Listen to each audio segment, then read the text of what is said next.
मैंने आपका सुना कि लाइक आपको लोग माँ के नाम से बुलाते हैं, माँ बिंदु एंड ऑल, बट माँ क्यों बुलाते हैं? ओशो ने विमेन को एक बहुत हाई स्पेस दिया है। जो शिव हैं उनकी शक्ति कौन है? माँ पार्वती है। ब्रह्मा है, उनकी शक्ति कौन है? विष्णु है, उनकी शक्ति कौन है? तो वो शक्ति कहाँ से आ रही है? एक माँ से आती है। आपको कितने साल हो गए इनके साथ जुड़े इस संस्था से? इस संस्था से जुड़े हुए मुझे लगभग 20 साल हो गए और ओशो से जुड़े हुए मुझे लगभग 25 साल हो गए। जो ज़्यादा ध्यान कर रहा है ना, मैंने उसके अंदर ज़्यादा ईगो देखी है। ध्यान गलत कर रहे हैं क्या पता नहीं, मेरे को लगता है कि शायद ध्यान करने से ईगो आ रही है। सबसे पहले तो हमें ये जानना है ना कि मैं खुद को क्या समझ रही हूँ। अगर मैं समझ रही हूँ कि आई एम दिस बॉडी, है ना, जैसा कि सभी जानते हैं, और फिर हम बैठ गए, आंख बंद की, हाथ जोड़ लिए और बैठ गए, और आपको दिखाई दे रहा है कि मैं ध्यान में बैठ गई।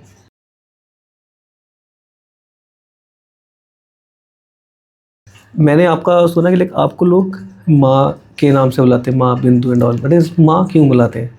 राइट अर्जुन, मैं जिस संस्था में जाती हूँ, समर्थ गुरु धाम, वहाँ पर हम लोग ओशो की देशनाओं को फॉलो करते हैं। ओके। और ओशो ने विमेन को एक बहुत हाई स्पेस दिया है ना, एक बहुत ऊंची पदवी दी है। जैसे आप अगर एक माँ को देखते हो तो माँ कौन है? जो खुद में सब कुछ समाहित कर लेती है ना। बच्चे के कंसीव होने से लेकर उसके बड़ा होने तक, उसको सेटल होने तक, माँ कौन है? एक्चुअली देखा जाए तो इस पूरे जगत की भी माँ है, जगत जननी है ना। जो शिव हैं उनकी शक्ति कौन है? माँ पार्वती है। ब्रह्मा है, उनकी शक्ति कौन है? विष्णु है, उनकी शक्ति कौन है? तो वो शक्ति कहाँ से आ रही है? एक माँ से आती है। तो ओशो के जितने भी संन्यास्त महिलाएं हैं, उन सबको उन्होंने माँ का एक विशेषण देकर उन्हें एक इतना महत्व दिया है कि वो अपने आप से ध्यान से, प्रेम से, श्रद्धा से जुड़ाव महसूस करती हैं। और जो पुरुष हैं उन्हें स्वामी कहा जाता है।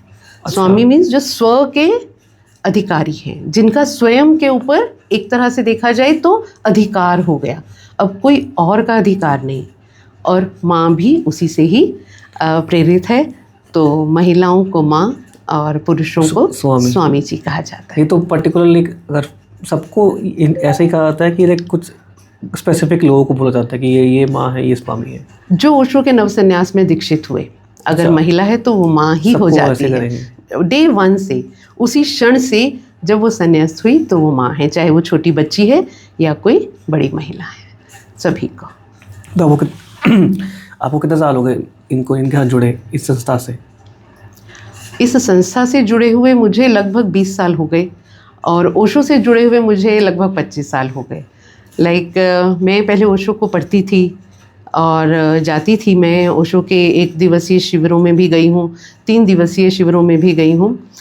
लेकिन वहाँ पर जो भी हम लोग ध्यान की विधियाँ करते थे, सब करते थे, ओशो के द्वारा दी गई विधियाँ करते थे, तो वो एक परम गुरु की उपस्थिति की ऊर्जा तो थी, लेकिन जीवंत गुरु नहीं थे वहाँ पर। तो किसी मित्र के माध्यम से मैं समर्थ गुरु धारा में जुड़ी हूँ और अब मैं अपने गुरुदेव के साथ, उनके सानिध्य में, उनके आशीष के साथ यात्रा पर चल रही हूँ लगभग 20 वर्ष से। 20 वर्ष हो गए आपको? जी, काफ़ी बहुत ही लंबा समय होता है ये तो। इसका काफ़ी आपको एक्सपीरियंसेस हुए होंगे इसके अंदर की, इस जर्नी पे, आप जिस जर्नी पे जुड़े हुए हो, वो गुरुदेव की कृपा है। तो हम इस पॉडकास्ट में ना इस जर्नी के बारे में बात करेंगे, आपके जो एक्सपीरियंसेस हुए हैं उनसे आपको कुछ हम सीख पाएँ तो बहुत ही बढ़िया, हमारे लिए भी अच्छा सौभाग्य होगा। सौभाग्य, बिल्कुल। ठीक है। तो स्टार्टिंग से आजकल ना ये ट्रेंड चला हुआ है इंस्टाग्राम भी and all social media platform पे, लोग बात करते हैं मैनिफेस्टेशन के बारे में, लोग ध्यान के बारे में बात करते हैं, स्पिरिचुअलिटी, साधना, सब कुछ बारे में बात कर रहे हैं। बट फिर भी अक्सर लोग टेंशन में रहते हैं, एंग्जाइटी, जेलसी, कुछ ना कुछ उनके अंदर विचार चलता रहता है। तो मेरे को मैं लोगों का नाम के लिए मैं भी इस चीज़ से गुजरता ही हूँ। तो मेरे को लगता है कि आई गेस स्पिरिचुअलिटी के नाम पे हम जो अपनी ईगो है उसको छुपा रहे हैं, या फिर क्या है बेसिकली स्पिरिचुअलिटी है क्या, इसके पीछे का सच है क्या? एक्चुअली स्पिरिचुअलिटी ही एक सच है ना, जिसको हमने अलग अलग नाम देकर और उसके बहुत ही जैसे कहते हैं ना कि डाइल्यूट फॉर्म्स कर दिए और उसको हमने अपनी कन्वीनियंस के अकॉर्डिंग बना लिया है। है ना। अब आप पूछ रहे हो कि हम क्यों इतने स्ट्रेस में रहते हैं, क्यों इतनी टेंशन में रहते हैं, जबकि हम बात तो करते हैं स्पिरिचुअलिटी की। अब एक्चुअल में स्पिरिचुअलिटी क्या है उसको जानते नहीं हैं, क्योंकि मुझे मेरी किसी ने दोस्त ने बोला, किसी कलीग ने बोला कि अरे ये तो बहुत स्पिरिचुअल है। तो स्पिरिचुअल का मतलब क्या हुआ? धर्म को और स्पिरिचुअलिटी को इकट्ठा नहीं जोड़ना है ना। धर्म क्या है? जैसे मान लो एक सिख धर्म है, हिंदू धर्म है। अब ये धर्म में तो हम एक सेक्ट की बात कर रहे हैं, लेकिन स्पिरिचुअलिटी सबके लिए कॉमन है क्या वास्तव में ये? कि अब आप स्वयं को जाने, क्योंकि ये क्षमता केवल मनुष्यों में है ना, किसी जानवर में, किसी जीव जंतु में नहीं है। वो लोग तो नहीं सोच पाते कि मैं कौन हूँ, मैं कहाँ से आई हूँ, आगे कहाँ जाऊँगी। और हम डेली देख रहे हैं हमारे सामने हमारे परिजन, हमारे मित्र जा रहे हैं। तो क्या कभी ये सवाल पैदा नहीं होता मन में कि कहाँ जा रहे हैं या ये कहाँ से आ रहे हैं, है ना? तो जब हम इस सवाल की गहराई में उतरेंगे ना, तब समझ में आएगा कि स्पिरिचुअलिटी क्या है। और उसमें कोई धर्म का काम ही नहीं है, क्योंकि जैसे एक हिंदू मरता है वैसे ही एक मुसलमान भी मरता है, वैसे ही एक ईसाई भी मरता है। और सब कहाँ जा रहे हैं? ऊपर कोई उसने तो बनाकर नहीं भेजे हुए ना।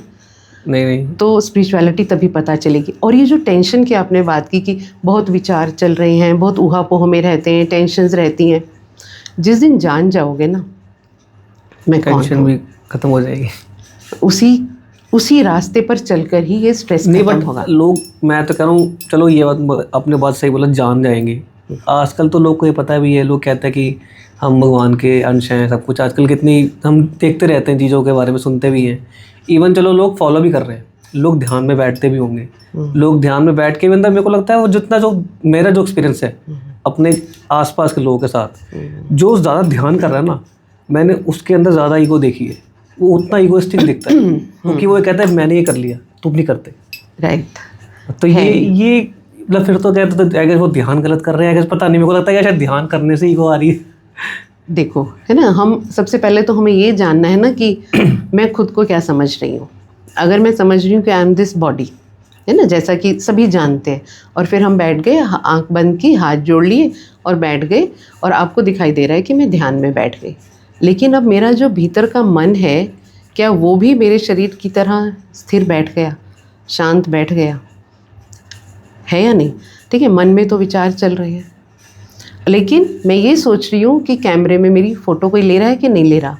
अगर मैं कहीं ऐसी जगह पर बैठी हूँ, मैं चाहती हूँ कि 10 लोग तो कम से कम देख ही लें, ताकि मैं अपने इंस्टाग्राम पर अपनी एक पोस्ट डाल सकूँ, मैं अपनी फेसबुक पर एक प्रोफाइल डाल दूँ कि मैं ध्यान कर रही थी। दिखावा। क्योंकि ध्यान को ऐसा नहीं है कि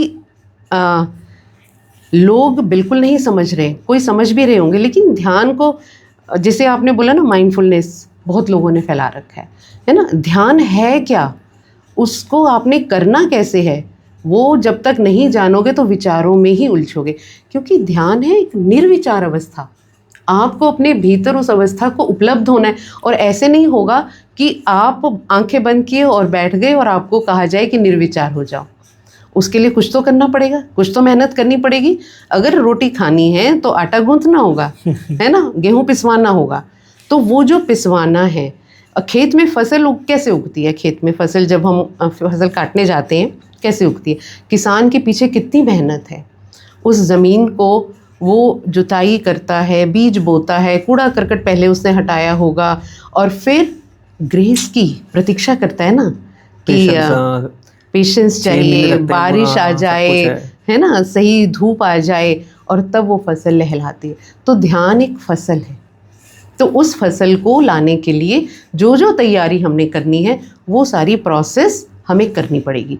और अगर हम डायरेक्ट बैठ जाएंगे तो ध्यान कभी नहीं घट सकता, ठीक है ना, और आप निर्विचार नहीं हो पाएंगे। निर्विचार होना ध्यान की एक अवस्था है। निर्विचार, अगर मैं बोलूँ निर्विचार होना, अगर हम निर्विचार हैं, इसके बाद सोच रहे हैं, ये भी तो एक विचार ही है। निर्विचार होना के बारे में अगर मैं ध्यान में बैठा हूँ, मैं अगर ध्यान में बैठ गया, मैं कह रहा हूँ मेरे को विचार नहीं आया, और मैं बाद में बोला मेरे को तो कोई विचार नहीं, पर ये भी तो विचार किया तभी तो आया विचार। तो इसका मतलब मेरे को बेसिकली निर्विचार होना मतलब क्या है? देखो, क्या होता है कि जब हम ध्यान में होते हैं ना, तो ध्यान इट इज़ नॉट सिंपल चीज़ कि आप कह दो कि मुझे विचार नहीं आया और नहीं आया, है ना। एक छोटा सा 2 मिनट का एक्सपेरिमेंट मैं आपसे कराती हूँ, ठीक है। आंखें बंद करो, ठीक है। 2 मिनट के लिए आंखें बंद करो और केवल अपनी सांसों पर ध्यान दो। सांस भीतर जा रही है और सांस बाहर आ रही है। पूरा ध्यान, कहीं और नहीं जाना चाहिए, ठीक है। अब एक लंबी गहरी सांस लेकर उसे रोक लो, क्षण भर के लिए रोक लो, जितनी देर रोक सकते हो, और फिर फील करो कहाँ है विचार। जितनी देर रोक पाओ रोको, फिर उसे निकाल दो। फिर एक लंबी और गहरी सांस भीतर लो, रोक लो। जितनी देर मैक्सिमम रोक सकते हो उसे रोक के रखो, जब तक कि शरीर की आपकी एक एक कोशिका सांस के लिए तड़पने नहीं लगे। उस समय देखो कहाँ विचार है।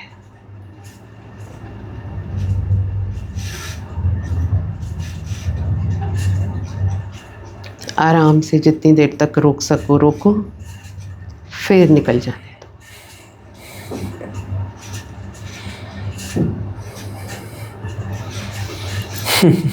तो डिड यू फाइंड कि वहाँ पर कोई विचार था उस समय? गिनती की था कि मैं कितने गिनती कर रहा हूँ, कितने रोक रहा हूँ, 1 2 3। अच्छा, काउंटिंग का विचार चल रहा था, मतलब है ना? आपने बोला कि रोक के रखो, तो मैं वहाँ पे काउंट कर रहा हूँ, एक अब इतना सेकंड हो गया, सेकंड हो गया, छोड़ना है ऐसा। हाँ, मतलब उसके अलावा तो कोई विचार अब नहीं आप था। हर तरफ के विचारों से सिमटकर एक विचार पर आ गए कि अब मुझे देखना है कि मैं कितनी देर तक सांस रोक सकता हूँ, है ना? तो आपने एक और विचार को जन्म दे दिया। तो अभी आप उसमें नहीं पहुँचे, लेकिन फिर भी अनुभव हुआ कि जब मैं इतने विचारों को काट कर एक विचार में आ सकता हूँ, तो मैं इस एक विचार को भी हटा सकता हूँ विद प्रैक्टिस, ठीक है ना? अभी तो झाड़ फूस हटाने की आवश्यकता है ना। ये एक छोटा सा 2 मिनट का Example एक था ये। एक्सपीरियंस, हाँ, कि उसको आप अनुभव कर पाओ कि वास्तव में ध्यान क्या है। और वो ऐसे नहीं होगा आंख बंद करके बैठने से। इसके लिए जो एक सच बात है अर्जुन, एक गुरु की ज़रूरत है, एक ऐसा गाइड। देखो ना, आप स्कूल में भी जाते हो, कुछ सीखने के लिए जाते हो, आपको एक टीचर चाहिए। अगर कोई बच्चा घर में रहे और एक बच्चा स्कूल में जाए, तो आप देखो किसकी ग्रोथ ज़्यादा है ना? टीचर्स सारे एफर्ट्स करते हैं कि इस बच्चे को ये इन्फॉर्मेशन, ये पढ़ाई, ये अल्फ़ाबेट, ये सब कुछ आ जाए। जब हम इतनी छोटी सी शिक्षा के लिए किसी टीचर की मदद ले रहे हैं, तो एक ऐसी चीज़ के लिए जिसके बारे में हमें बिल्कुल नहीं पता, क्या उसके लिए कोई टीचर नहीं चाहिए? उसके लिए गुरु नहीं चाहिए? और वो जब हमारे पास होते हैं तो ये सड़क बिल्कुल स्मूथ हो जाती है।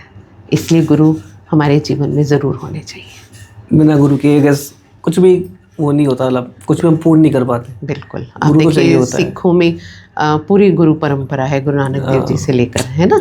तो इसलिए क्यों उसका महत्व है, ये आपसे अच्छे और कौन जानता होगा। तो गुरु का जीवन में होना, और वो भी एक लाइव मास्टर का होना। मैं खुद को इतना, सही बता रही हूँ, इतना सौभाग्यशाली समझती हूँ कि मैंने ओशो से शुरू तो की अपनी लाइफ, है ना? लेकिन हर जगह अटकाव भटकाव, जिसे कहते हैं ना, बार बार रास्ते में रुकावटें आती गई, जब तक अपने समर्थ गुरु के पास हम नहीं पहुँचे।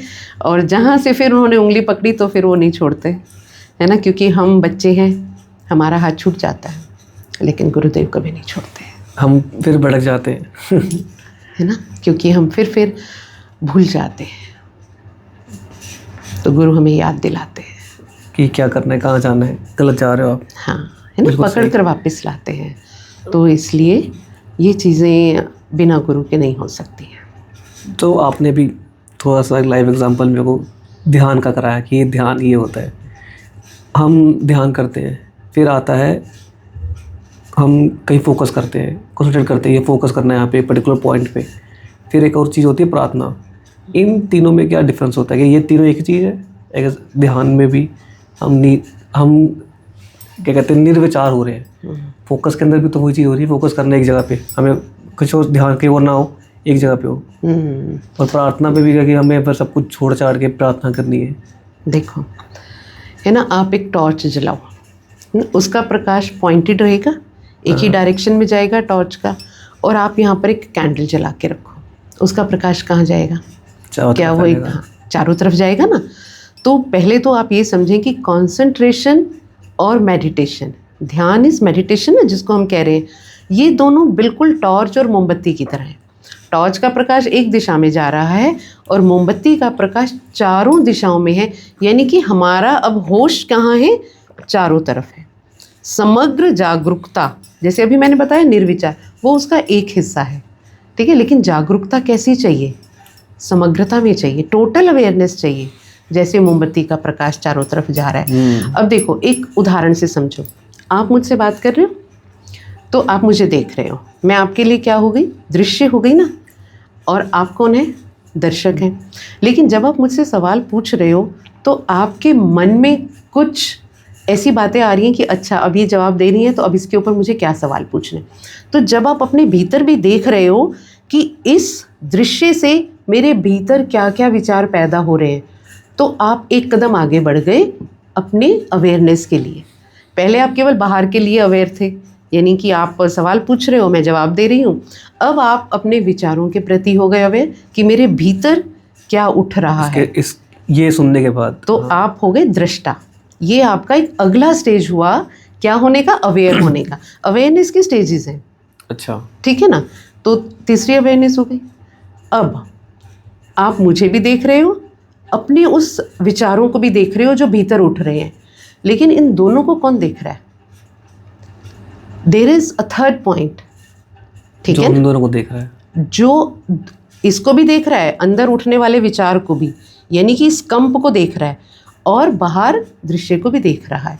इन दोनों को तीसरा कोण, त्रिभुज का तीसरा कोण क्या है, यहाँ है दृष्टा और यहाँ है दृश्य। अब इन दोनों को जो देख रहा है वो त्रिकोण का तीसरा कोण है। ट्रायंगल देखा है ना, ट्रायंगल में दो बेस पे दो पॉइंट्स है, ठीक है। इसमें है क्या अवेयरनेस, आउटर अवेयरनेस, है ना, इसको हम बोलेंगे एक्टिव अवेयरनेस। ये कौन सी अवेयरनेस हो गई, पैसिव अवेयरनेस, जब आप खुद को देख रहे हो। और ऊपर कौन सी हो गई awareness, now this is total awareness. अब इन दोनों को देख रहे हैं हम, ठीक है ना। अच्छा, इसको दृश्य को भी देख रहे हो, अपने भीतर भी देख रहे हो। वो कौन है जो इन दोनों को देख रहा है, वो मेरे भीतर का साक्षी है, ठीक है ना। विटनेसिंग जो कर रहा है, मतलब मैं ही कर रही हूँ, ये थोड़ा डीप होगा समझना, लेकिन दिस इज वेरी इंपॉर्टेंट, क्योंकि ध्यान इसके भी आगे जाओगे आप। अच्छा, ध्यान में अब ये तीनों चीजें हो गई, ठीक है ना। एक्टिव अवेयरनेस हो गई, पैसिव अवेयरनेस हो गई, और towards the total awareness is ध्यान, वो इसके भी आगे, साक्षी के आगे। साक्षी इज विटनेसिंग, ओके, ठीक है ना। ये ट्रायंगल का तीसरा पॉइंट हो गया। अच्छा, ठीक है, ठीक है। ये थर्ड पॉइंट इज विटनेसिंग, ठीक है ना, जो इन दोनों को देख रहा है। अब आप जाओगे टोटल अवेयरनेस में, जैसे मोमबत्ती का प्रकाश। अब इन तीनों के आप पार चले गए, ओके।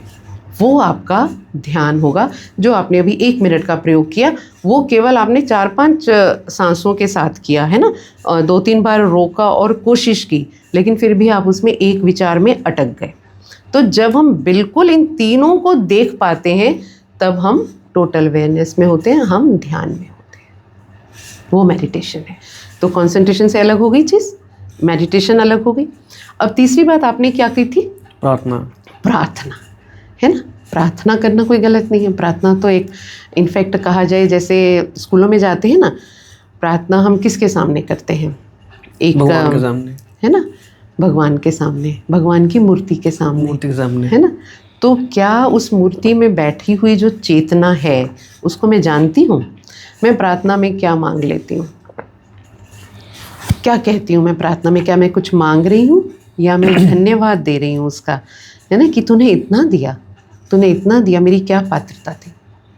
और या सिर्फ मैं ये मांग रही हूँ कि मेरा थोड़ा बैंक बैलेंस, मेरा थोड़ा पद, मेरी प्रतिष्ठा, मेरी फेम, ये सब और बढ़ा दो परमात्मा, उसने इतना ऑलरेडी दिया है, उसके लिए ग्रैटिट्यूड कब दूंगी मैं।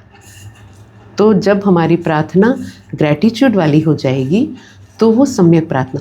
अच्छा, प्रार्थना में ऐसा नहीं होता हमेशा कि आप मांगते ही हो, लेकिन मांगो कैसे। आपने वो शब्द सुना है ना, मांगना मांगणनी का, है ना, सुना है। तो क्या चीज़ है जो मांगने लायक है। देखो, सहयोग हमें चाहिए, ये सृष्टि बिना एक दूसरे के सहयोग के नहीं चलती। मैं किसी को सहयोग दूंगी तो वो मुझे सहयोग देंगे, लेकिन जब हम प्रार्थना करते हैं तो हम किसका सहयोग मांगते हैं, भगवान का। हम उस परम सत्ता से ये निवेदन कर सकते हैं, प्रार्थना कर सकते हैं कि देखो ये मेरा काम है और मैं इसके लिए एफर्ट्स करूँगी, 100% करूँगी। आपकी आशीष, आपका सहयोग आप मुझे दे दें, सपोर्ट आपका चाहिए। तो वो सम्यक प्रार्थना बन जाएगी। हमारे गुरुदेव कहते हैं कि प्रार्थना कभी भी मांगने को लेकर नहीं करो, सम्यक मांग के सम्यक प्रार्थना करो। सहयोग मांगने में कोई बुराई नहीं है। अगर मुझे कोई चीज़ नहीं आ रही तो मैं टीचर से पूछूंगी। देवता हमारे सहयोग के लिए। काफ़ी अच्छा बताया कि असल में मांगना भी कैसे है लोगों को। लोग मांग गलत रहे हैं। मांगना ही नहीं आता ना मांगना नहीं, क्योंकि सीखा नहीं है ना। जब जिस दिन हम सीख लेंगे उस दिन देखो मांग हमेशा पूरी होती है, क्योंकि अस्तित्व इतना करुणावान है, वो देता देता रुकता नहीं, थकता नहीं। हम मांगते चले जाते हैं, मांगते चले जाते हैं। जिस दिन ये सम्यक प्रार्थना हो जाएगी हमारी मांग, तो आप देखिए हमारी स्पिरिचुअलिटी भी एक अलग लेवल पर चली जाएगी। अध्यात्म जिसे हम कहेंगे ना, स्पिरिचुअलिटी अध्यात्म है। अध्यात्म को देखो, आप तोड़ कर देखो। अध्यात्म में अधि आत्मा मीन्स आत्म को जानो, तुम हो कौन उसको जानो, वो स्पिरिचुअलिटी है। और उसको जानने का रास्ता है ध्यान। ध्यान पहली अवस्था है ना। उससे पहले दृश्य, दर्शक, दृष्टा मैंने बात की, फिर मैंने साक्षी की बात की, विटनेसिंग की बात की, फिर ध्यान। ध्यान से आगे और बहुत है, तथाता है, फिर समाधि है, फिर सुमिरन है ना। तो यात्रा अनंत है, देयर इज़ नो स्टॉपेज। तो स्पिरिचुअलिटी लिमिटेड नहीं है एक जगह पर, और ना किसी धर्म पर, ना किसी व्यक्ति पर। खुद को जानने की यात्रा है, खुद को जाना। चलो बढ़िया काफ़ी अच्छी तरह आपने समझाया। एक सच्ची बताओ तो मैं अभी निर्विचार हो गया अब मेरे को समझ रही है क्या पूछूं आगे। हाँ, पॉइंट इस वही ना, देखो अभी विचार आके आई गेस मैं भी बहुत ही इसको मैं कंफ्यूजिंग स्टेट भी कह सकता हूँ। हाँ। क्योंकि वही अपने आप बोले ना कि मेरे को पहली बात तो हमें सवाल पूछना भी नहीं आता। हम कहाँ खड़े हैं हमको वो पता ही नहीं है। राइट। और फिर हम जहाँ खड़े हैं वो आपने बोला, आपने मेरे को दिखा दिया कि चलो ये मेरा दृश्य है। अब मैं जो देख लिया, मेरे को आपने दिखा रहे हो कि ये चीज़ ये मेरे को देखना है। अब मैं देख लिया, इसके आगे मुझे करना क्या है। अब मेरे को बीच में ये डाउट भी आता है, ये आएगा ये मैं आपको नॉर्मल बताऊं। एक नॉर्मल जो एक प्रैक्टिशनर होगा ध्यान का करने वाला, वो ये बोला कि चलो मैं यहाँ पे खड़ा हूँ। आपने बोला कि 3 स्टेज है, अभी 3 पॉइंट्स के बारे में बात करी कि एक दृश्य, एक दृष्टा और एक विटनेस। अब मैं विटनेस पे खड़ा हूँ। अब कहीं ना कहीं लोग इसी को बोलते हैं कि मैं सब कुछ प्राप्त कर लिया। हाँ। अब मैं खड़ा हूँ विटनेस पे। हाँ। अब मुझे पता नहीं इससे आगे जाना कैसे। राइट, है ना। इससे आगे ले जाने के लिए गुरु मदद करते हैं। तो मतलब उसका आगे स्टेज में होता क्या है बेसिकली ध्यान की? आपने ये 3 पॉइंट, इस ध्यान, इसके ऊपर ध्यान वो डिफरेंट, वो एक अलग लेवल है। टोटल अवेयरनेस जब आएगी ना, हाँ। ये ना साक्षी को भी, दृष्टा दृश्य को, जब आप साक्षी में रहते हुए कोई भी काम करोगे तो आप ध्यान में हो जाओगे। फिर हमें ना ध्यान के लिए, अगर आप साक्षी में, विटनेसिंग में रहे, यानी कि आप देख रहे हो बाहर क्या हो रहा है, भीतर क्या हो रहा है, मेरे अंदर क्या विचार उठ रहे हैं आप, और उसको मैं देख भी रही हूँ। जब आप उसमें रहते हुए, यानी कि स्वयं की याद में रहते हुए कोई भी काम करो, आप ध्यान में हो। तो उसके लिए अलग से टाइम नहीं निकालना। अब जैसे आप मान लो मुझसे बात ही कर रहे हो, लेकिन at the back of your mind you know, like I know it, कि आप मुझसे क्या सवाल पूछ रहे हो, मैं जवाब दे रही हूँ, ठीक है ना। तो मैं इस समय भी ध्यान में हो सकती हूँ। इसी तरह से आप भी, इसी तरह से कोई भी हो सकता है। लेकिन इसकी जो विधि है, इसको कैसे जाना जाए, सिर्फ कहने से तो बात नहीं बनेगी ना, सीखना पड़ेगा इसको, और वो सीख कर आगे की यात्रा की जाए। तो थोड़ा सा अगर आप बताओगे इसके बारे में, कैसे अगर वहाँ तक पहले बात तो अपने विटनेसिंग तक कैसे पहुँचना वो बता दिया कि पहले पॉइंट में बैठे, वो आपने जो एग्जांपल दिया, it is not that easy कि हाँ वही पॉइंट। अगर वही आपने बोला ना कि मेरे को ध्यान में, सांसों में भी ध्यान दूँ, उसको भी करने में भी मेरे को विचार पे था। मैं एक वही अगर मैं विचार को देख रहा हूँ कि मैं गिनती कर रहा हूँ, 1 सेकंड, 2 सेकंड, 3 सेकंड, तो वो मेरा विटनेसिंग है कि नहीं? वो विटनेसिंग नहीं था। नहीं, अगर आप उसके साथ साथ भीतर क्या और भाव उठ रहा है, कितनी देर करना है मुझे, कभी मेरे को बोलेंगे कि वापस आ जाओ, है ना, अंदर कुछ क्या हलचल हो रही है। उस हलचल को देखते देखते कि हाँ ठीक है, ये सब हलचल हो रही है और मैं ये भी कर रहा हूँ, and now I am across it, मैं इसको क्रॉस कर गया। अब वो एक जो थॉट था वो भी ड्रॉप हुआ है। ओके, तो वो विटनेस है, वो ध्यान हो जाएगा ना आपका। वो ध्यान हो चलेगा, ठीक है। तो उस चीज़ को देखो, ओशो ने ध्यान की बहुत सारी विधियां दी है ना, आपने सुनी भी होंगी।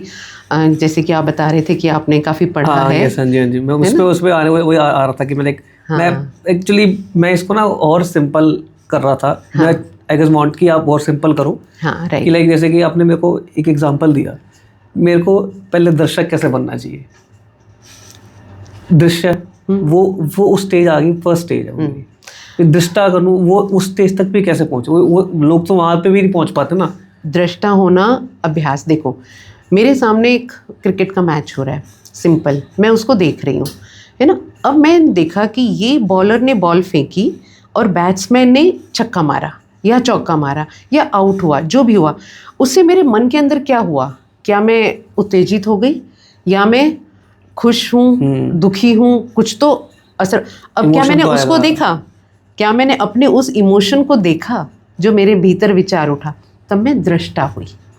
ठीक है ना। दर्शक में केवल बाहर जो कुछ भी हो रहा है, इतना कंप हम कहते हैं, कंप माने डिस्टर्बेंसेस जितनी भी हो रही हैं, बाहर जो भी गतिविधि हो रही है उसको मैं देख रही हूँ केवल, तो मैं दर्शक हूँ। लेकिन जब मैं अपने भीतर की भी हलचल को देख रही हूँ तो मैं दृष्टा हूँ। Okay, got it. और जब मैं दोनों को देख रही हूँ तो मैं साक्षी हूँ, विटनेस हूँ। यानी कि ओशो इसे कहते हैं डबल एरोड कॉन्शियसनेस। कॉन्शियसनेस तो आप जानते हैं, तो बाहर भी और भीतर दोनों, क्योंकि मेन तो मैं भीतर ही हूँ ना, उसको तो पहले जानूँ मैं, है ना। ये दृश्य, दर्शक, दृष्टा, साक्षी, ये हमारी यात्रा है। राइट। तो भीतर कहाँ हो रहा है, कहाँ ये सारे भाव उठ रहे हैं, उनको मुझे जानना पड़ेगा। पॉइंट। ओशो ने इतनी विधियां दी हैं अर्जुन ध्यान की, राइट। लेकिन वो सब विधियां, सांस की विधियां भी हैं, है ना। अपने आप को हम कैसे हर सांस से कनेक्ट करते हुए उसकी बीच की खाली जगह को देखें। विचार की विधियां भी हैं, 2 विचार हैं, उनके बीच के अंतराल को देखें। जब हम सुनते हैं उनकी बात को, 2 शब्दों के बीच की खाली जगह को देखें। तो ये करते करते हमें ये चीज़ें आती हैं। हमारे गुरुदेव ने क्या किया, पूरी जितनी भी विज्ञान दिया ना ओशो ने ध्यान का, इसको उन्होंने टेक्नोलॉजी देकर उसको एक सही रास्ता दे दिया। यानी कि जैसे ओशो को सब लोग पढ़ते हैं ना, तो पढ़ते तो हैं, अच्छा तो लगता है, लेकिन उसको करें कैसे, सिस्टमैटिक तरीके से कैसे लेकर जाएं, ये आया टेक्नोलॉजी का इंट्रोडक्शन होने से, जो कि हमारे गुरुदेव ने दिया। उन्होंने इस पूरी यात्रा के, इस पूरी अंतर यात्रा के 28 लेवल बनाए। Okay, right. और इन 28 लेवल में वो शुरू करते हैं आप जहाँ खड़े हैं। जैसे आपने अभी बोला था ना, मैं जहाँ पर हूँ मैं वहाँ से कैसे शुरू करूँगा। तो जहाँ पर आप हो, पहले आप उस चीज़ को देख लो, कहाँ पर हो। क्या आप अपने जीवन में समदृष्टि रखते हो? गौतम बुद्ध का अष्टांगिक मार्ग है, उसको बेस बनाया, ओशो की सारी देशना ली और 8 हमें स्टेप्स दे दिए पहले लेवल पर ही। वो कहते हैं कि क्या तुम्हारी दृष्टि सम्यक है? सम्यक दृष्टि का क्या मतलब हुआ? तुम्हारे जीवन में कोई घटना हुई है, कोई भी इंसिडेंट मान लो, ठीक है ना, कि मान लो आपको जॉब मिल गई, बहुत अच्छा पैकेज मिल गया, आपने सोचा अब ये जो घटना घटी आपके जीवन में, इस घटना से आपने कुछ सीखा, या आप सोच रहे हो कि ये पैकेज तो मेरे को 10 लाख का मिला है, 15 का मिल जाता ना तो बहुत अच्छा रहता, या उसने मेरे को 10 लाख का पैकेज ना इसलिए दिया क्योंकि ना वो अपने किसी रिश्तेदार को दे रहा था, सो एंड सो। कंटेंटमेंट नहीं है। आप क्या करते हो उसमें ना, अपनी स्टोरीज ऐड करते हो, जो हो गया, जो मिल गया है ना, उसमें व्हाट वाज द फैक्ट कि आपको ये जॉब मिल गई। ये तो मैंने एक अच्छी घटना की बात की, ऐसी बहुत सी ऐसी भी घटनाएं होती हैं जो हमारे जीवन में घट जाती हैं। जैसे कि बहुत दुख देने वाली घटना हम कहें, संसार में किसी प्रियजन की मृत्यु हो जाती है और वो हमें एकदम निराशा में धकेल देती है। अब मैं इस घटना को सम्यक घटना कैसे बना सकती हूँ? अगर मैं संसारिक दृष्टि से बोलूँ तो टूट जाते हैं लोग, लेकिन कर कैसे सकते हैं, फिर क्या करें? तो इस चीज़ को एक्सेप्ट करना कि जो मृत्यु है वो तो एक अवश्यम भावी चीज़ है ना, सभी की है, इनकी भी है, जिनकी भी हुई है ना। और मेरे साथ भी ऐसा होगा, आज नहीं हुआ, हो सकता है कल, परसों, 2 दिन बाद, 10 दिन बाद, साल, जितना भी समय आगे है, तो इससे पहले कि मेरे को ये मृत्यु घट जाए, क्या मैं खुद को जान लिया? क्या मैं उस चीज़ को पहचान ली जिसके लिए मैं आई थी? वो उसका सत्य है। यानी कि 3 चीज़ें हो गई एक घटना में।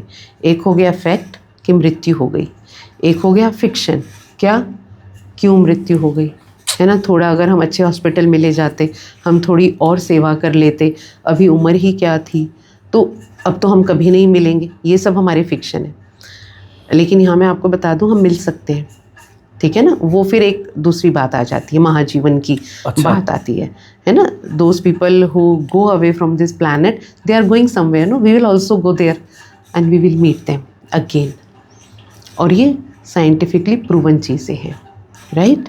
तो अब सत्य क्या हुआ कि आज जब मैं हूँ, उपस्थित हूँ, तो क्या मैं खुद को जान पाई कि मैं किस लिए आई थी?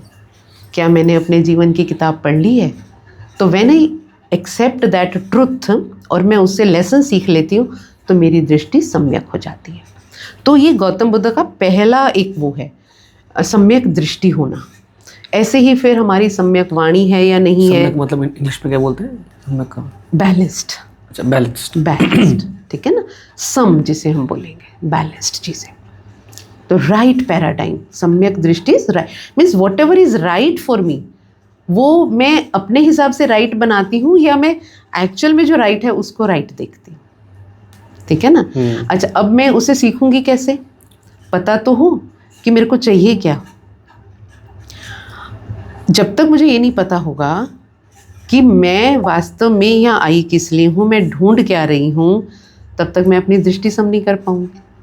आप बताओ, आपको क्या लगता है कि हम as a human being born होते हैं किस लिए? हम क्या ढूंढ रहे हैं? सारे इधर उधर भाग रहे हैं, दौड़ रहे हैं, कोई धन के पीछे भाग रहा है, कोई अपनी पोजीशन ऊपर घर बना ले, कोई अच्छी पोजीशन मिल जाए, मेरा क्या काम हो जाएगा धन बनाने से, अच्छा घर बनाने से? रिस्पेक्ट अच्छी मिलेगी आपको, उसे क्या होगा? रिस्पेक्ट मिल गई, बहुत लोगों ने फुल मालाएं डाल दी, है ना, आप बहुत एक ऊंचे स्टेज पर बैठ गए, क्या होगा उससे? खुशी हुई है कि कोई इसको कहते हैं कि आपने ज़िंदगी में सक्सेस पा ली, सक्सेसफुल होना इसको कहते हैं कि, है ना। मेरे बीइंग का मटेरियलिस्टिक वर्ल्ड में हाँ, ये चीज़ करनी है कि अगर अच्छा घर हो, हाँ। अच्छा पैसा हो, फैमिली अच्छी हो, तो अगर यू और जब ये पैसा, जब ये घर नहीं रहेगा, फिर आप दुखी हो जाओगे। अभी तो खुश हो गए ना ये चीज़ें पाकर, है ना, फिर दुखी भी तो हो सकते हैं अगर यही क्राइटेरिया हम रखते हैं तो। ये सब कुछ टेम्परेरी है। लेकिन हम भागदौड़ करते इसीलिए कि हम खुशी पाएं, है ना। अब खुशी को भी थोड़ा और आगे अगर हम लेकर जाते हैं तो ऐसी खुशी पाएं जो परमानेंट हो। हाँ, आज तो मेरे पास ये सब है तो मैं खुश हूँ, कल को नहीं भी हो सकता। जैसे आप बोल रहे हैं मटेरियलिस्टिक वर्ल्ड है, नहीं भी हो सकता, और तब मेरी खुशी वापस हो जाए, काफुर हो जाए, तो इसका मतलब कोई ऐसी खुशी चाहिए जो परमानेंट है, जिसको बाहर की कोई भी चीज़ चेंज नहीं चेंज ना कर पाए। और मतलब मेन गोल इज परम, जो कहते हैं आनंद है, उसको आनंद कहते हैं, परमानंद। हाँ, उसको आनंद कहते हैं। एक्चुअली एवरीवन इज रनिंग और लुकिंग फॉर ब्लिस, जिसको आनंद मैं कह रही हूँ। और वो चाहे उसको पता हो या नहीं पता हो, सब परमानेंट खुश होना चाहते हैं कि नहीं चाहते? पॉइंट। और उसको ढूंढते कहाँ हैं? बाहर। यश, पद, है ना, और दूसरों से तुलना करके आगे बढ़ना, उनको पीछे धकेलना ताकि मैं ऊपर हो जाऊं। बिल्कुल सही। तो वो आनंद मिलेगा कहाँ? अंदर। ओह, पता नहीं है अभी, है ना, पता नहीं होता, इसीलिए लोग भटकते हैं। जिस दिन ये पता चले कि वो आनंद बाहर नहीं है, भीतर में है, तो हम इनवर्ड अपनी जर्नी शुरू करते हैं, और that is the start of spirituality. जिस दिन ये बात समझ में आ जाए, तो अगर हम इनवर्डली काम करना है अगर हमको इनवर्डली ही काम करना है, तो बाहर जो कर रहे हैं वो तो वेस्ट है, सारा वेस्ट ही कर रहे हैं तो टाइम अपना। नहीं, वेस्ट नहीं है। देखो, हाँ। ओशो ना एक बड़ी प्यारी बात कहते हैं कि आपको जोरबा द बुद्धा बनना है। जोरबा द बुद्धा। अच्छा। जोरबा कौन है? एक प्रतीक है एक ऐसे संपन्न मनुष्य का जो बाहर से बहुत ही ऐश्वर्यशाली है, उसके पास धन भी है, उसके पास पद भी है, उसके पास दुनिया का हर सुख है, वो है जोरबा, राइट। और द बुद्धा कौन है? जिनके पास भीतर का धन है, भीतर का परम ऐश्वर्य है, भीतर का आनंद है जो परमानेंट है। तो ओशो कहते हैं दिस इज़ योर गोल, कि आप जोरबा के साथ साथ अपनी बुद्धत्व की यात्रा को भी करो, कि अगर आपके पास धन है तो ध्यान भी हो, ठीक है ना। अगर एक ध्यानी के हाथ में धन है तो वो उसका क्या करेगा, परोपकार के लिए यूज़ करेगा, केवल अपने स्वार्थ के लिए नहीं करेगा ना, तो उसका धन भी एक हम कहेंगे कि सफल हुआ, ठीक है ना। और अगर एक ध्यानी एक ऊंचे पद पर है तो वो कभी इनजस्टिस नहीं करेगा, और अगर एक ध्यानी किसी अच्छी जगह पर है तो वो सबके लिए सोच कर चलेगा। पॉइंट। जिसे कहते हैं ना, बहुजन हिताय बहुजन सुखाय वो कर्म करेगा। वो अपने लिए, अकेले के लिए कभी नहीं सोचेगा कि मैं ये हूँ तो मुझे केवल अपने परिवार के लिए करना है या अपने लिए। वो आपने सुना होगा ना, एक दोहा है, तरवर सरवर और मेघ, तरवर सरवर संत जन और बरसता मेघ। यानी कि तरवर है वृक्ष, सरवर है तालाब, सरोवर या नदी जो भी कहें, संत जन और बरसता हुआ पानी, बारिश। परमार्थ के कारणे तीनों धरिया दे, चारों धरिया दे। यानी कि तरवर दूसरों को फल देता है, नदी दूसरों को पानी दे रही है, संत जन दूसरों के लिए काम कर रहे हैं, और जो बरसता है पानी, अपने लिए कौन बादल बरसता दूसरों है, के लिए कर रहे हो, सबके है लिए ना, परमार्थ के कारण। तो जब ध्यानी होता है तो वो इन सब का कॉम्बिनेशन, वो संत होता है। तो this is the goal, Zorba the Buddha आप हो, ये हमारा मेन गोल है। मेन गोल है हमारा। ये ओशो की देशना है सबसे बड़ी। अब जोरबा के लिए आप कर्म तो करोगे बाहर की दुनिया में, क्योंकि बैठे बिठाए तो आपको कोई रोटी नहीं देगा, कर्म करने पड़ेंगे। लेकिन अगर वो कर्म आप साक्षी के साथ जोड़ लो, ध्यान के साथ जोड़ लो, तो आप कर्म योगी हो जाओगे, ठीक है। आप संसारी नहीं रहोगे। अब आप कर्मठ ऐसे नहीं कर्म करते चले जाओगे कि बिना रुके, बिना सोचे, बिना विचारे। अब आप उसको ध्यान के साथ जोड़कर चल रहे हो, साक्षी के साथ जो मैंने बात की ना, तो आप कर्म योगी हो गए, है ना। अगर आप भोग भी कर रहे हो, क्योंकि हमारी इंद्रियां हैं, भोगों में उतरती हैं, राइट। लेकिन अगर आप भोगों का स्वाद भी साक्षी के साथ करते हो तो आप तंत्र योगी हो जाओगे। तो हमारे शरीर के जो 7 चक्र हैं, इन 7 के साथ 7 योग जुड़े हुए हैं, है ना। काम वही करने हैं सारे, लेकिन आपको उसमें ऐड क्या करना है, साक्षी का तत्व ऐड करना है।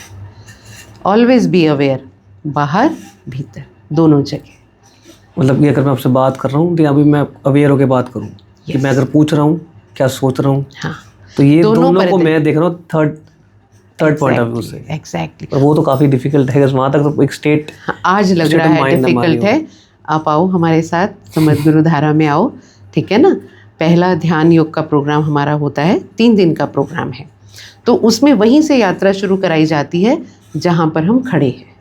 जैसे मैंने अभी आपसे बात की, सम्यक दृष्टि है, सम्यक वाणी है, सम्यक स्वीकार है, कैसे हम एक्सेप्ट करें चीज़ों को, लेकिन सम्यकता के साथ। राइट एक्सेप्टेंस क्या है, ठीक है ना। फिर इस तरह से हमारी समजीवा है, समव्यायाम है। तो ये 8 मार्ग हैं। और फिर उसमें आ जाता है सम्यक ध्यान भी हम कैसे करें। ध्यान की भी अतियों में नहीं जाना हमने, किसी भी अति में, अति सर्वत्र वर्ज्यते, यानी कि किसी भी एक्सट्रीम में नहीं। बैलेंस का मतलब क्या हुआ, सम्यकता। यानी कि अब जैसे मैं बैठी हूँ तो I am at the centre, है ना। ये अतियाँ हैं, यहाँ बैठूंगी तो भी गिरूंगी, यहाँ बैठूंगी तो भी गिरूंगी। तो मैं एक बैलेंस स्थिति में रहूँ हमेशा, अपने हर कर्म में, अपने हर भोग में, अपने हर स्वीकार में, तो मैं बैलेंस होना चाहिए। तो मतलब बेसिकली अब थोड़ा अगर मेरे को अपना प्रैक्टिकली कुछ बताओ इसके बारे में, बता कि कैसे हो सकते हैं। मतलब जैसे आपने वो एक एग्जांपल दिया था मेरे को, वो ध्यान करा के, हाँ, और कैसे कर सकते हैं रियल लाइफ, जो हम अपनी माइन्यूट लेवल पे भी अगर अपनी जो अवेयरनेस है बढ़ा सके, कैसे कर सकते हैं उस चीज़ को। देखो कुछ तो प्रैक्टिस होंगी। हाँ बिल्कुल है।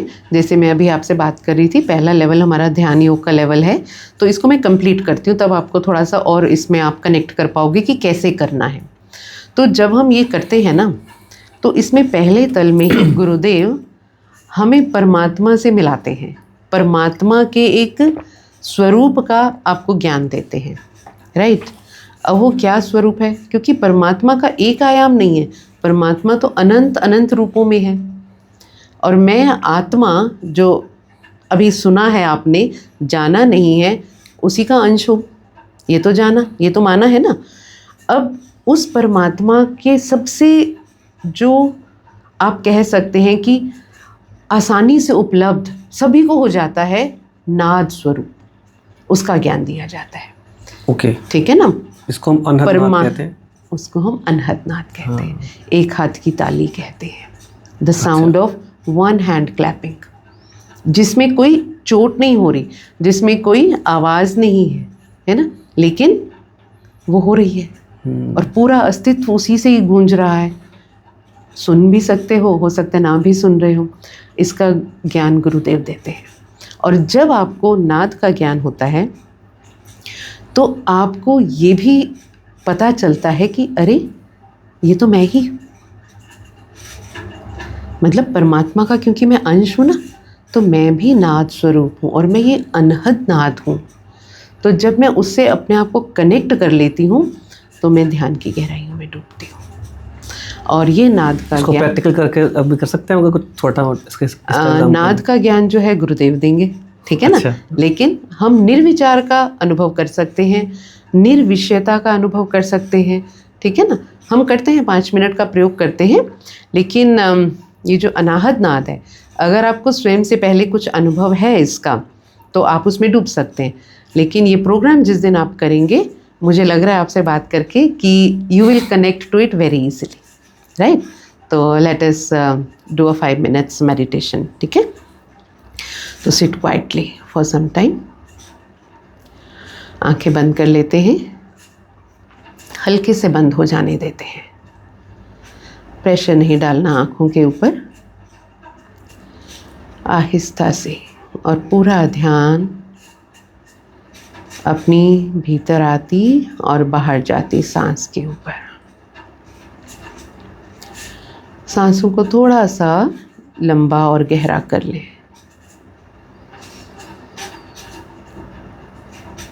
सांस के साथ साथ आप भी भीतर चले जाएं, और जब सांस बाहर आती है तो आप भी उसके साथ ही बाहर, भीतर बाहर।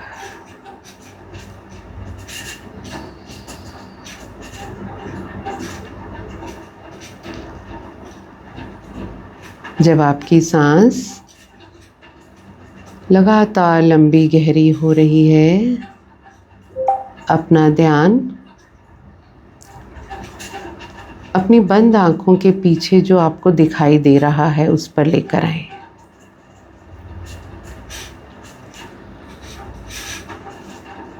प्रयास करें देखने का कि बंद आंखों के पीछे क्या दिखाई दे रहा है।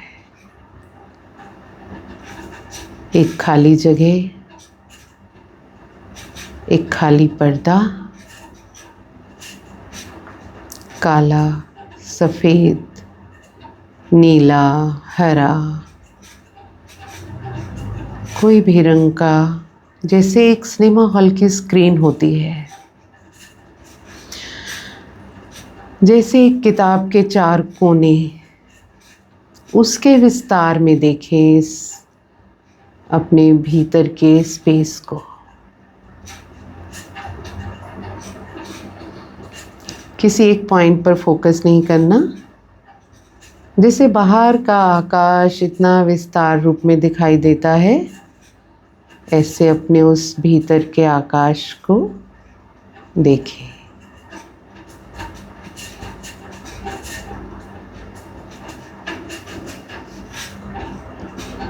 उसको लगातार देखें।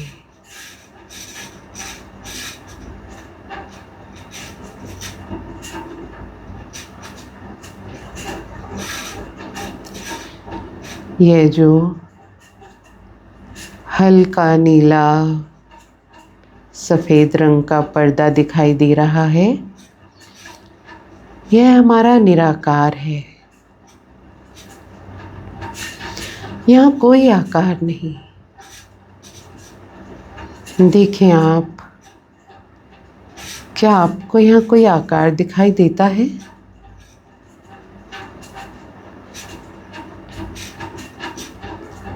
अगर आप इस निराकार को देख पा रहे हैं तो एक हाथ ऊपर उठाएं। खाली पर्दा अगर आपको दिखाई दे रहा है,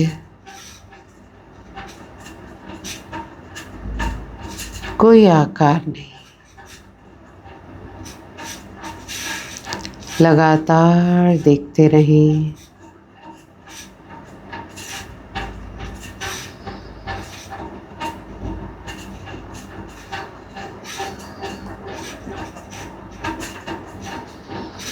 देखें यहाँ क्या कोई विचार है?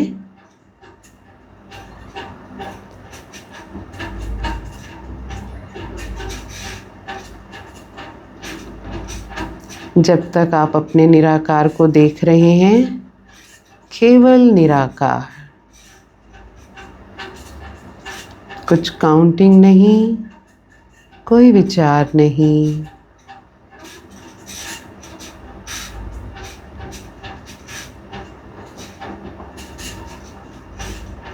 केवल खाली पर्दा।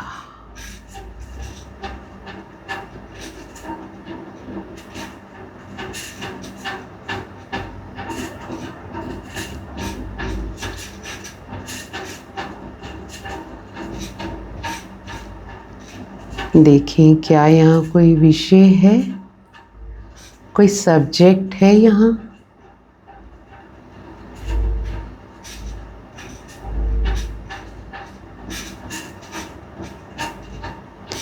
कोई विषय नहीं।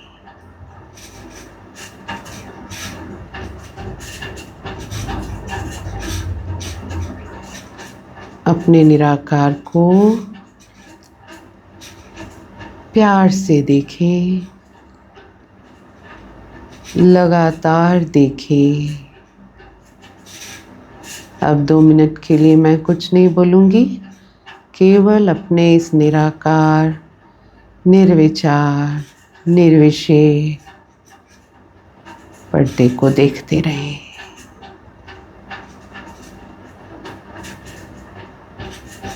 ध्यान घटित हो जाएगा। हरि ओम तत्सत।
धीरे धीरे अपना ध्यान वापस अपनी सांसों पर लाएं।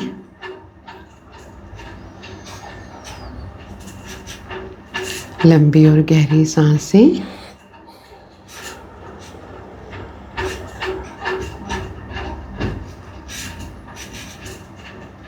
और धीरे से अपनी आंखें खोल लें। Thank you. काफ़ी शांति महसूस बट अंदर आपने क्या बोला ना, वो पर्दा नहीं दिख रहा था, हिलाते जैसे वो नहीं मोमबत्ती लाइटें हिलती हैं, अच्छा, वो हिल बहुत रही सारे थी। कलर्स दिख रहे थे। नहीं, वो थी ब्लू कलर की, अच्छा, तो वो पर्दे पर नहीं दिख रही, तो किस पे दिख रही है? वैसे जैसे मोमबत्ती होती है, अब मोमबत्ती है हवा तेज मारो तो मोमबत्ती बुझती नहीं कभी कभी, हाँ। ऐसे हिलती तेज हिलती है, अच्छा तो वैसा ऐसा हो रहा था। अच्छा। तो वो मैं आपने बोला पर्दा नहीं रखा, बट वो थी पर्पलिश ब्लू कलर की, वो दिख रही है, ऐसे दिख रही है ऐसे। हाँ। पर्पल कलर मालूम हमारे हाइजेस्ट चक्रा का है, सहस्त्रार का है। अच्छा, ठीक है ना, बहुत मूवमेंट्स थी तो थोड़ा बहुत कुछ विचार रह गया होगा, but when your energy is at a higher level तो हमें पर्पल कलर, हाँ, तो हर चक्र के कलर्स है ना, क्योंकि हम बात कर रहे हैं इतनी देर से, है ना, और आप खुद भी इतनी साधना करते हो, जुड़े हुए हो, गुरु से जुड़े हो, तो एनर्जी आपकी बहुत प्यारी है। तो पर्पलिश ब्लू। Very nice. अच्छा, अलग अलग कलर का मतलब अलग अलग वो आप जो हाँ, जिस चक्र पर आपकी चेतना होगी ना, वो कलर आपको दिखाई देता है, उस पर्दे का वो कलर। पर्दा कहने का मेरा मतलब है कि जैसे एक स्क्रीन होती है ना, अगर आप उसको गहराई दिखती है उस पर्दे में, जैसे एक कमरे में गहराई है, अब ये स्क्रीन दीवार की मुझसे दूर है ना, तो ये इतनी डेप्थ हो गई ना इसकी। लेकिन जब हम शुरुआत करते हैं तो ये स्क्रीन बिल्कुल पास में है ना, लेकिन जैसे जैसे हम इसमें डीप जाएंगे और गहरे जाएंगे अपने भीतर, तो थोड़ा और आगे आगे बढ़ेंगे तो उसमें हमें गहराई दिखाई देगी। तो वो फिर एक अंतर आकाश कहते हैं हम उसको, इनर स्पेस वो होता है। ठीक है ना, तो वो साधना फिर आगे बढ़ती है। अभी हम केवल निर्विचार, निर्विषय, निराकार, ये बहुत निराकार के प्रति जब हम जागते हैं, आप ध्यान की परिभाषा को ही यही समझो, निराकार के प्रति जागना होश है, ध्यान है। ठीक है, यानी कि जब मेरे को निराकार अपना पता चल गया क्या है और मैं इसके प्रति अवेयर हूँ, होश से भरी हूँ, तो मैं ध्यान में हूँ। ठीक है, बहुत thank you so much. Nice, आपको मज़ा आया? तो इसको आप आगे भी बढ़ाओ अपनी यात्रा को। अच्छा, ठीक है ना, अभी हमारा 3 दिवसीय प्रोग्राम हमारा आश्रम मुरथल में है। अच्छा, सोनीपत से लगभग 10 किलोमीटर आगे समर्थ गुरु धाम के नाम से, और वहाँ हर महीने 3 दिन का प्रोग्राम, जिसको हम ध्यान योग कहते हैं, पूरा इसका मानचित्र दिया जाता है। ये क्या पर्टिकुलरली समर्थ गुरु धाम, हाँ, ओशो अब अपने शरीर में नहीं है, ठीक है ना, तो आपको कौन गाइड करेगा, आपकी हर स्टेप पर कौन उस पर स्टैंप लगाएगा कि आप कर रहे हो, सही कर रहे हो, गलत कर रहे हो, है ना। तो एक जीवित गुरु की आवश्यकता होती है। तो हमारे समर्थ गुरुदेव जी ओशो के ही शिष्य रहे। अच्छा, और उनकी देशना को लेकर आगे बढ़ाया। गुरु नानक देव जी ने ओंकार दीक्षा दी है हमारे गुरुदेव को, तो वो भी हमारे गुरु हैं, परम गुरु कहते हैं। जो गुरु शरीर में नहीं है वो परम गुरु हैं, राइट। और जो शरीर में रहकर हमारी मदद कर रहे हैं वो हमारे सद्गुरु हैं, ओके, राइट। और जो खुद भी अनुभव करें और आपको भी उस अनुभव से निकालें, मीन्स उनमें इतनी क्षमता है कि वो आपको बिल्कुल शब्दों से, क्योंकि हम तो शब्द समझते हैं ना, लेकर चलते हैं उसी यात्रा पर जहाँ से वो स्वयं निकले हैं, तो वे समर्थ गुरु हैं, ठीक है ना। और एक हमारे सूफी बाबा हैं, तो वो भी हमारे गुरुदेव के गुरु रहे हैं। तो हमारे 3 परम गुरु हैं और एक हमारे समर्थ गुरु हैं। तो अच्छा, इसलिए हमने नाम दिया है समर्थ गुरु धाम और समर्थ गुरु धारा है, ओके, ठीक है। तो ये ओशो की कह लो कनेक्टिंग बिल्कुल है। ये उन्हीं की आगे परंपरा चल रही है, हम ऐसा कह सकते हैं, ठीक है ना। जैसे हर सद्गुरु की अपनी परंपरा चलती है ना, तो ये ओशो की परंपरा को आगे, तो गुरुदेव कहते हैं कि ओशो की परंपरा को आगे ले जाने का जिम्मा उनके शिष्यों का है ना। सभी शिष्य अपने गुरुदेव को जितनी ऊंचाई तक ले जाते हैं, गुरुदेव उतनी ऊंचाई तक जाते हैं। तो ये हमारा एक प्रयास भी रहता है ना, कि अधिक से अधिक लोगों को ये पता चले कि ध्यान क्या है, ओशो वास्तव में क्या कहना चाहते हैं, समर्थ गुरुदेव कैसे मानचित्र दे रहे हैं हमें अध्यात्म का, अपनी खोज का, खुद को जानने का। Thank you so much. Thank you, thank you, thank you, मुझे भी अच्छा लगा। Thank you so much guys for watching this video till end. Firstly, don't forget to share this video with at least one person who can relate to this video. Secondly, comment down our mistakes and our good points so that we can come back in a better way. And lastly, subscribe करना मत भूलना. बाकी हंसते रहिए और मुस्कुराते रहिए. Bye bye.